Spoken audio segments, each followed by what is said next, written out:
अभिधम्म के इसमें जो लोग उत्तीर्ण नहीं हो पाए या फिर कन्फ्यूजन था, मुझे लगता है कि ज़्यादातर कन्फ्यूजन ही हुआ होगा। बाकी कई लोगों ने काफ़ी अच्छी प्रकार से जवाब दिया और जिन लोगों ने भी पूरा दिया है, सॉल्व किया है, मोस्ट ऑफ लोगों के सिर्फ़ 1-2 या 2-3 या 3-4 ही क्वेश्चन्स रॉन्ग हुए हैं और कुछ लोग के हुए होंगे शायद से कन्फ्यूजन के कारण हुए होंगे। तो हमने जब अभिधम्मा शुरू किया था, तो हमने अभिधम्मा को इस आधार से शुरू किया कि संखता और असंखता धर्म से इस पूरे संसार की शुरुआत होती है। इस संसार को 2 भागों में विभाजित किया जाता है। हम संक्षिप्त रूप में अभिधम्मा अभी तक जो पढ़े उसको समझने का प्रयास करें। तो जो पूरा संसार है, इस संसार को 2 तरीके से विभाजित किया जा सकता है। जो इस संसार को देख रहे हैं ना, इस संसार में अनुभव कर रहे हैं, इस संसार में सोच रहे हैं, इस संसार में जो भी प्राप्त करते हैं, इस पूरे संसार को 2 तरीके से विभाजित किया जा सकता है या 2 तरीके से देखा जा सकता है। एक संखता धम्मा, दूसरा असंखता धम्मा, अर्थात एक संखता बातें, दूसरी असंखता बातें। संखता बातें मतलब जो संस्कृत होती रहती है, इसमें परिवर्तित होता रहता है। संखता धम्मा उसे कहते हैं जो चीज़ उत्पन्न होती है, उत्पन्न होती है, जिसमें परिवर्तन होता है, उसमें चेंजेस आते हैं, उसे कहते हैं संकता धर्म। तो संसार में जो चीज़ उत्पन्न होती हुई दिख रही है, वो सभी संकता धर्म है। जैसे मेरा जन्म होना, मैं भी उत्पन्न हुआ हूँ। किसी पौधे का उत्पन्न होना, है ना? किसी किसी चीज़ का बनना, है ना? वो सभी के संकता धर्म है क्योंकि उत्पन्न हो रही है, जन्म ले रही है, उसका अस्तित्व मैं नहीं हूँ। ये सभी संकता, तो जो भी चीज़ आपको दिख रही है, इस समय में आपको देख पा रहे हैं, वो सभी संकता धर्म है। तो जो चीज़ उत्पन्न नहीं होती है, इसलिए उसकी मृत्यु भी नहीं हो सकती, वो भाई असंगत धम्म। असंगता धम्म है निर्वाण। सिर्फ निर्वाण को ही असंगता धम्म कहा जा सकता है। और भी है, पर असंगता धम्म निर्वाण है कि निर्वाण उत्पन्न नहीं होता, निर्वाण तक पहुँचा जाता है। निर्वाण, आपका निर्वाण आपके पास रखा है, मेरा निर्वाण मेरे पास रखा है। तो निर्वाण तक पहुँचा जाता है, निर्वाण पहले से है, हम रहे ना रहे, निर्वाण पहले से था, है और रहेगा। पर कैसे है? निरोध स्वभाव में। है ना? अर्थात तृष्णा उत्पन्न होती है, तृष्णाएँ नष्ट होती है। तृष्णा उत्पन्न नहीं होगी तो जो अनुभूति है, निर्वाणिक अनुभूति है। इस निर्वाण भी कई तरह के होता है, 44 तरह का भी होता है, कई तरह का होता है। निर्वाणिक अनुभूति निरोध भाव पे निर्भर होती है ना? जी। फिर और हम फिर गए तो हमने देखा कि इस असंगत और संकता धर्मों को 4 भागों में विभाजित किया जाता है। चित्त, चैसिक, रूप, निर्वाण। तो जो संखता है, चित्त को संखता धर्म कहा जाता है कि उत्पन्न होता है, तो नष्ट भी होता है। उसी प्रकार रूप भी उत्पन्न होता है, पर नष्ट भी होता है और चैतसिक उत्पन्न भी होता है, तो नष्ट भी होता है। ये तीनों को संकता धम्म कहा गया है। असंकता धम्म कहा गया निर्वाण को। निर्वाण उत्पन्न नहीं होता, निर्वाण जहाँ पर निर्वाण तक हम पहुँचते हैं, है ना? तो इसलिए वो असंकता धम्म है। अभी चित्त मतलब मन, चैतसिक मतलब इमोशंस और रूप मतलब मैटर, ये सभी उत्पन्न होते हैं। अब हमने शुरुआत किया था चित्त से। चित्त को भी हमने क्या किया था? हमने चित्त का ये नंबर नहीं बताया था। साधारणतः पूर्ण रूप से देखा जाए तो चित्त 121 प्रकार के होते हैं, सारे लोगों के मिला के। सारे लोगों के मिला के, कौन से? रूप लोक, अरूप लोक, दोनों को मिला के क्या होता है? या फिर मनुष्य लोक, सुगति लोक, मनुष्य लोक, देवलोक, ब्रह्मलोक, अरूप ब्रह्मलोक, नरक लोक, और ये जितने भी 21 लोक हैं, इन 21 लोकों में जो चित्त उत्पन्न होते हैं वो पूरे पूरे क्या है? 121 प्रकार के हैं। पर हम शुरुआत से शुरू कर रहे हैं, कहाँ से? कि मनुष्य में जो चित्त उत्पन्न होते हैं उनको जानने का प्रयास करें, और उसमें भी सबसे पहले जो अकुशल चित्त है, अकुशल चित्त को समझ गए तो कुशल चित्त के स्वभाव को समझ सकते हैं। अकुशल चित्त हट गया तो जो बचा वो सब कुशल चित्त ही है। जो भी बचा हुआ है वो सभी कुशल चित्त, और हमें अकुशल चित्त से सावधान होना है। ये अकुशल चित्त को, पानी अपने आप में स्वच्छ है, पर जब उसमें कंकड़ डालते हैं, जब उसमें मिट्टी डालते हैं, जब तो वो बेरंग हो जाता है। उसी प्रकार इसलिए पहले अकुशल चित्त के स्वभाव को समझना ज़रूरी है, क्योंकि अकुशल चित्त ज़्यादा आसानी से प्रवेश कर जाते हैं। कुशल चित्त उत्पन्न करने के लिए मेहनत करनी पड़ती है, इसलिए हमने अकुशल चित्त से शुरुआत की है।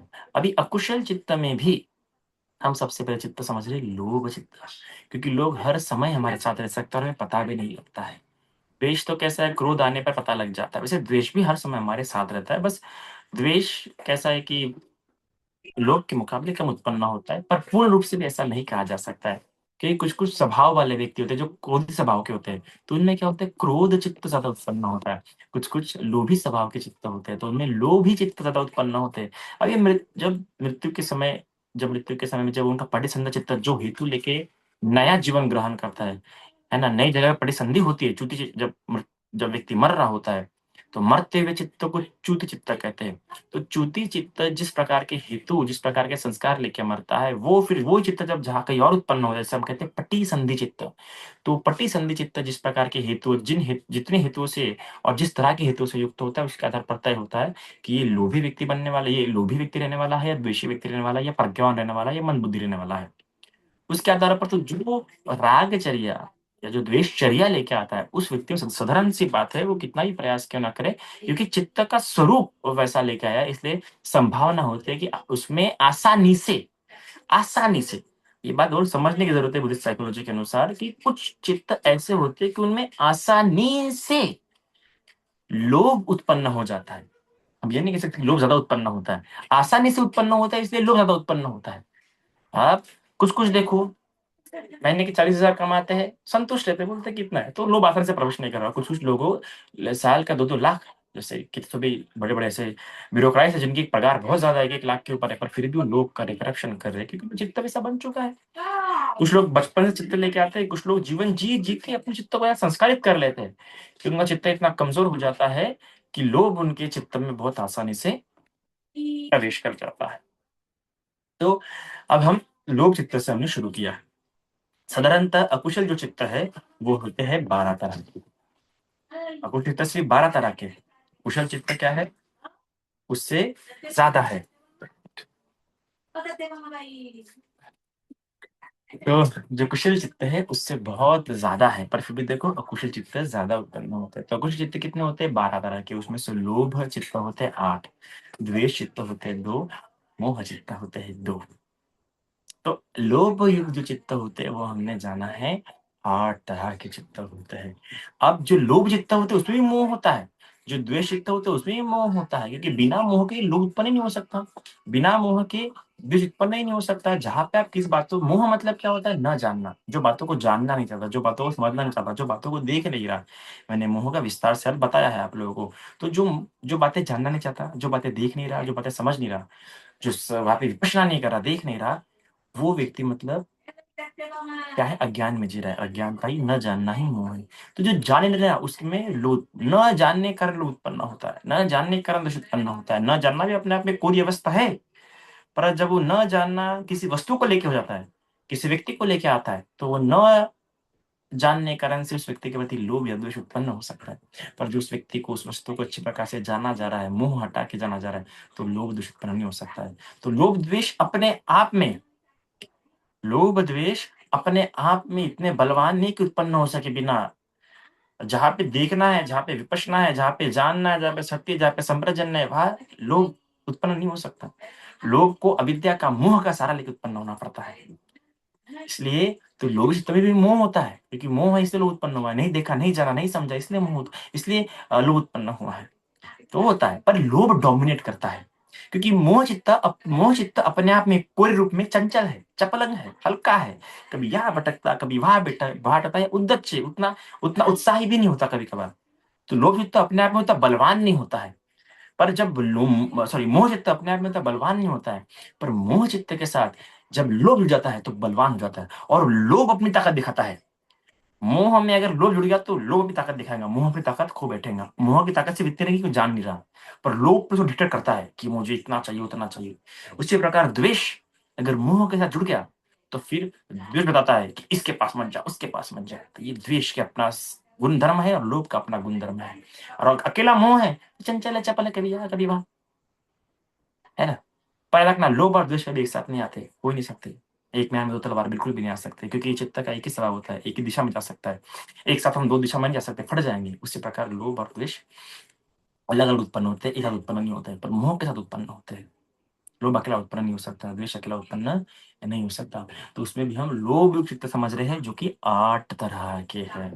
अब उन 8 तरह के लोभ युक्त चित्तों में भी जो चित्त होते हैं, एक तो लोभ ससंखारित हो सकता है या असंखारित हो सकता है। अर्थात आप में जो लोभ उत्पन्न हुआ है, चाहे किसी व्यक्ति के प्रति हो, चाहे किसी वस्तु के प्रति हो, वो लोभ एक तो ससंखारित हो सकता है या असंखारित हो सकता है। अर्थात असंखारित मतलब बिना किसी के मोटिवेट किए, बस खुद की इच्छा से, खुद का मन कर लिया, है ना? उसे कहते हैं असंखारित लोभ। खुद का जिसमें उत्साह होता है कि मुझे खुद को करना है, मुझे खुद को चाहिए।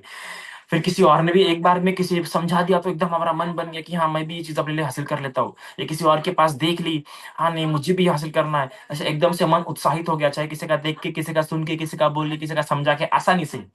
अगर बड़े उत्साह मन से हम किसी चीज़ को प्राप्त करने के लिए लोभी हो रहे हैं, तो वो समझ जाना असंकारित है। और हमारा मन नहीं है, आलसी भरे मन से किसी चीज़ को प्राप्त करने का प्रयास कर रहे हैं, तो समझ जाओ ससंकारित है। यहाँ पे एक कंफ्यूजन होता है, कई बार अभिधम्मा टीचर लोगों को पढ़ाते हैं कि किसी और के कहने पे करने से वो क्या होता है, ससंखारिक होता है। नहीं, किसी और के कहने से भी अगर कोई कर्म कर रहा है, लोभ युक्त कर्म कर रहा है, तो वो असंखारिक हो सकता है।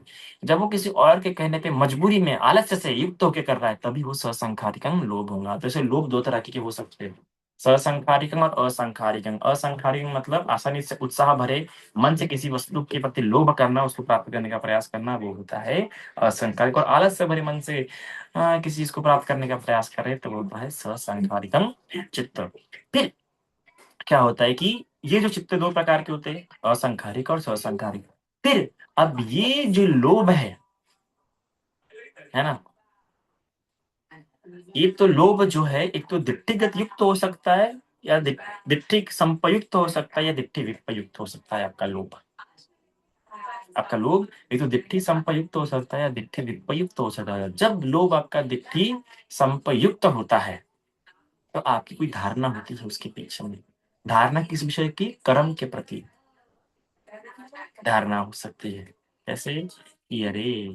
ये तो कुशल है, ये तो कुशल है, या फिर इससे कोई पाप नहीं होता है, करने से कुछ नहीं होता, करते जाओ। अकुशल दिट्ठि, है ना? कि कुछ नहीं होता, इससे पाप वगैरह जैसा जब सोच के करता है कोई कर्म, देखो, सोच के कर रहा है कि पाप वगैरह कुछ नहीं होता, तो समझ जाओ दिट्ठि युक्त होके कर रहा है। और बस कुछ सोच नहीं रहा, करने पे कर लिया, मज़ा आ गया इसलिए कर लिया, कुछ सोच नहीं रहा उस समय में। व्यक्तिगत संपयुक्तन में सोचता है वो, हाँ, कुछ नहीं होता, कुछ नहीं होता। व्यक्तिगत विपत्ति में उस समय में, कर्मगत समय कुछ सोचता नहीं होता है, कोई धारणा नहीं होती, तो व्यक्तिगत विपयुक्तन होता है। ठीक है। अब ये जो लोभ युक्त हो गए, कभी भी वो 2 ही वेदनाओं से युक्त हो कर सकता है, तो उपेक्षा या सोमनस। उपेक्षा या सोमनस युक्त होके ही वो काम करते हैं। उपेक्षा मतलब ना सुखद ना दुखद, बस करते जा रहे हैं। जैसे कि ना करप्शन वगैरह, कई बार लोग इतना करप्शन कर करके भी उनको पता है ऐसे पैसा आने वाला है, तो उस समय उनको उतना सुख भी नहीं मिलता। पैसा मिलता है कि हाँ, इधर से पैसा आ गया, उधर से उतना पैसा आ गया, वो उपेक्षा युक्त होके कर रहा है। पर कुछ लोग बोलते हैं, अरे मुझे आज इतना पैसा मिल गया, उतना पैसा मिल गया, तो ये सोमनस है। तो ऐसे एक तो जो है लोभ चित्त, एक तो सोमनस वेदना से युक्त होंगे, तो दो उपेक्षा वेदना से युक्त होगा। जो लोभ युक्त चित्त है तो दिट्ठिगत संपयुक्तंग रहेगा, दिट्ठिगत विपयुक्तंग रहेगा।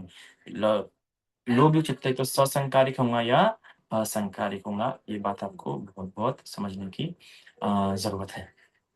तो आशा करते हैं संक्षिप्त में आप समझ गए होंगे। इतना आज के लिए काफ़ी है। सादी आशा करते हैं इस बार आप लोग अच्छे परसेंट से पास हो जाएँगे। जो फेल हुए हैं, जो उत्तीर्ण नहीं हो पाए हैं, जो समझ नहीं पाए, उनके लिए एक फिर से कल मौका है एग्ज़ाम देने का।